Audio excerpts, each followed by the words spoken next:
সেই টিকেটৰ অকণমান ভিডিঅ'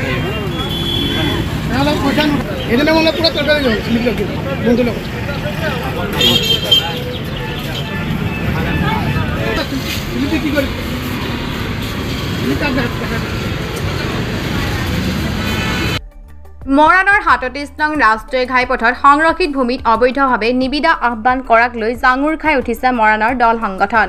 মৰাণৰ দেওবৰীয়া সাপ্তাহিক বজাৰৰ নিবিদা প্ৰক্ৰিয়াক লৈ তীব্ৰ প্ৰতিক্ৰিয়া দল সংগঠনৰ তীব্ৰ গণতান্ত্ৰিক আন্দোলনৰ হুংকাৰ। মৰাণৰ ৩৭ নং ৰাষ্ট্ৰীয় ঘাইপথত সংৰক্ষিত ভূমিত অবৈধভাৱে চলি থকা পাৰ্কিং, দৈনিক বজাৰ আৰু দেওবৰীয়া সাপ্তাহিক বজাৰৰ পৰা দীৰ্ঘদিন ধৰি কৰ সংগ্ৰহ কৰি আহিছে মৰাণ দিখাৰী গাঁও পঞ্চায়তে, যাৰ বাবে ৰাইজে দুৰ্ভোগ ভুগিবলগীয়া হৈছে। তদুপৰি গ্ৰামাঞ্চলৰ পৰা বিভিন্ন শাক পাচলি বিক্ৰী কৰিবলৈ দৰিদ্ৰ কৃষকসকলেও সমস্যাত পৰিবলগীয়া হৈছে। পূৰ্ব মৰাণ সমষ্টি তথা বৰ্তমানৰ টিংখাং সমষ্টিৰ অন্তৰ্গত মৰাণ টাউনৰ পৰা দিখাৰী গাঁও পঞ্চায়তে অবৈধভাৱে কৰ সংগ্ৰহৰ বিৰুদ্ধে বিভিন্ন দল সংগঠনে প্ৰতিবাদ জনাই আহিছে। কাণ হাৰ দিয়া নাই। পুনৰ দেওবৰীয়া সাপ্তাহিক বজাৰত নিবিদা আহ্বান কৰাত জাঙুৰ খাই উঠিছে মৰাণৰ দল সংগঠনে। এই অবৈধ কৰ সংগ্ৰহ বন্ধ নকৰিলে তীব্ৰ গণতান্ত্ৰিক আন্দোলনৰ হুংকাৰ প্ৰদান কৰিছে দল সংগঠনসমূহ।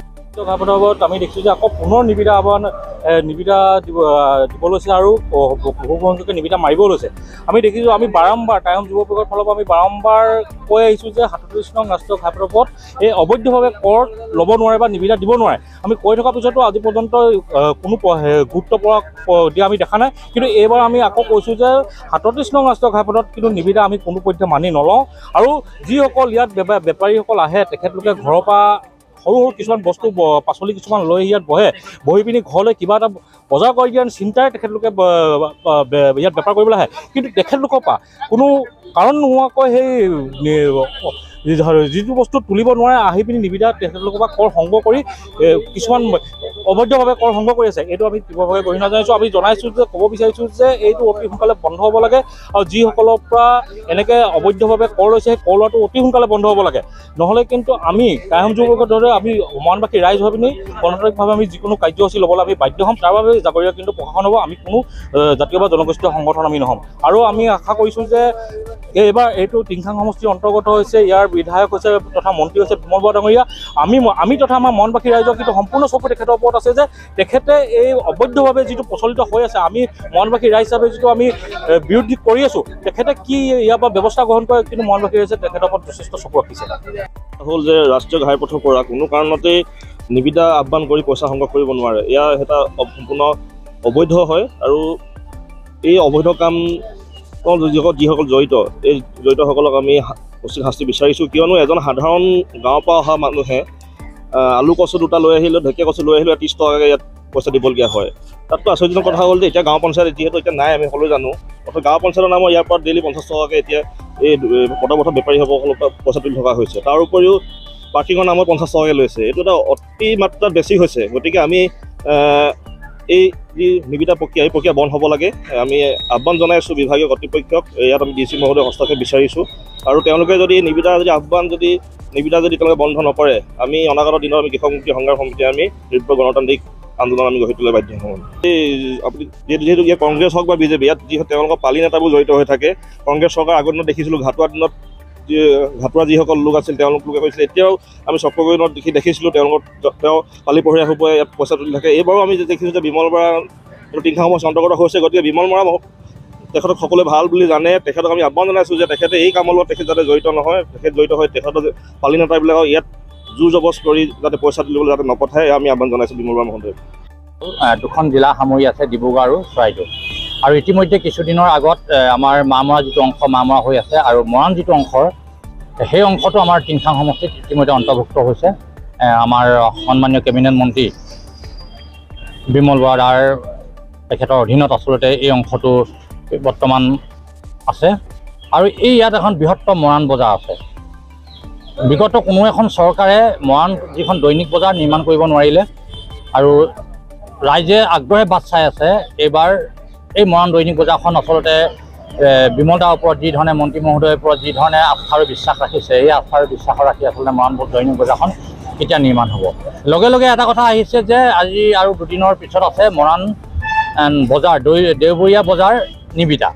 এতিয়া এটা কথা আমি ক'ব বিচাৰিছোঁ, কিছুদিনৰ আগত আমাৰ মন্ত্ৰী মহোদয়ে টিংখাং সমষ্টিৰ সন্মানীয় বিধায়ক তথা অসম চৰকাৰৰ কেবিনেট মন্ত্ৰী মহোদয়ে বিভিন্ন বিভাগৰ লগত কথা বতৰা পাতি যিটো দীৰ্ঘদিনীয়া মানুহৰ আপত্তি আছিলে মৰাণৰ যিটো পাৰ্কিঙক লৈ আচলতে ৰাষ্ট্ৰীয় ঘাইপথত হ'ব নোৱাৰে এই কথাটো স্থগিত নিৰ্দেশ কৰিছে। নিশ্চয় তেখেতৰ তাত আলোচনাৰ পিছত এই সিদ্ধান্তটো বিভাগীয় কৰ্তৃপক্ষ গ্ৰহণ কৰিছে।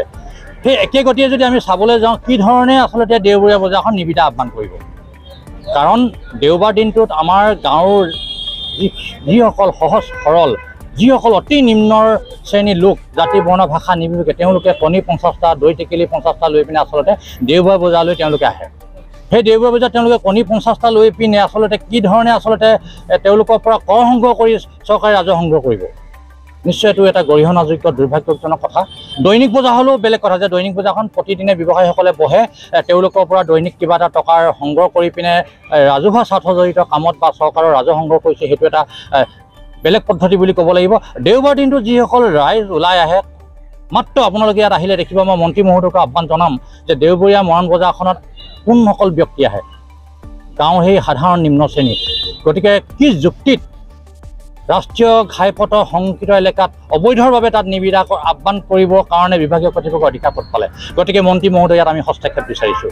লগে লগে আমি ইয়াত আৰু এটা কথা আনিছোঁ যে ইয়াত কিছু লোক আছে, ইয়াত নিবিদা অবিহনে মৰাণত জাবৰ নামৰ টকা সংগ্ৰহ হৈ থাকে। এইটো এটা আপোনালোকে দেখিব, মৰাণ দিখাৰী পঞ্চায়তে 50 টকাকৈ সংগ্ৰহ কৰে প্ৰতিদিনে, আৰু মানুহ চাই 20 টকা লয়, তেওঁলোকে কিবা ওজৰ আপত্তি কৰিব বুলি তেওঁলোকে লয়। এইটো আপোনালোকে নিজে দেখিব, কোনো নিবিদা নোহোৱাকৈ কি ধৰণে টকা ডেইলি সংগ্ৰহ কৰিব। ইয়াত আপোনালোকে ভিডিঅ' ফুটেজত প্ৰকাশ পাব যি ধৰণে জাবৰৰ দম আছে। আজি বুধবাৰ হৈ গ'ল, 50 টকা প্ৰতিদিনে লৈ 20 টকা প্ৰতিদিনে লৈ তেওঁলোকে যদি জাবৰ নকৰে, ইয়াত পইচা সংগ্ৰহ কৰা এই পইচাবোৰ কাৰ পকেটলৈ গৈছে, ইয়াৰ উত্তৰ কিন্তু মন্ত্ৰী মহোদয়ৰ যোগেদি আমি আপোনালোকৰ সংবাদ মাধ্যমৰ যোগেদি অৱগত কৰি কিন্তু আমি বিচাৰিছোঁ।